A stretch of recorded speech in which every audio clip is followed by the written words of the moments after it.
Hi there, it's August the 1st and we're continuing our journey through Paul's letter to the Romans, and we're in Romans chapter 15 and reading from verses 1 to 22.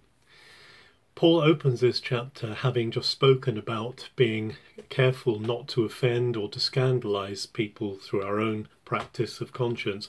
He's coming into the beginning of this chapter 15 and basically saying, let those who are strong bear the burdens of the weak. He's echoing again that picture of not putting anything in anyone's way that should make them stumble.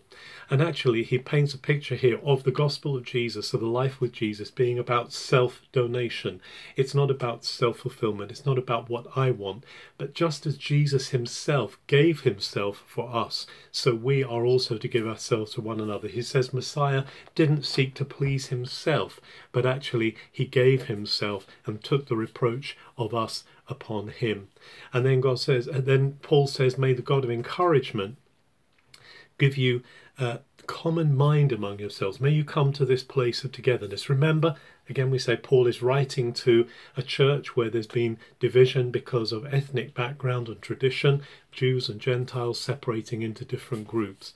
And now Paul is saying, I want you to come together. I want you to have one mind so that you can glorify God, so that God becomes the center, God becomes the focus, not your personal foibles or your personal desires, but actually that he is glorified.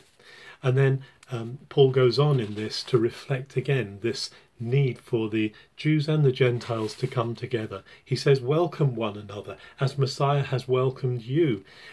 Because Messiah became a servant, he says, of those who are circumcised. So Messiah belongs to the Jews, and he quotes he quotes the scriptures here and says that his nation, his people are to sing praise to the Lord, but also all of the nations, the Gentiles. So he's also speaking to the nations to praise, but he's also speaking to those who are of the descendant of the root of Jesse, who Jesus is by the flesh. So he's trying to bring together in these closing words the Jews and the Gentiles into one body, as he's earlier spoken of.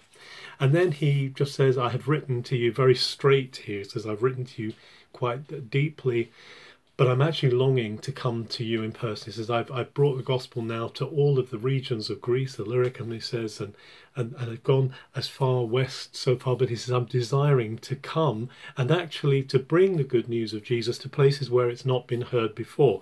So that I'm not just going and repeating what someone has already done. This is the heart, if you like, of the pioneer. This is the heart of the one. This is the heart of Paul, who sees Jesus as so wonderful. He wants to break through. He wants to see people touched. He wants to see people delivered. He wants to see people set free across the nations.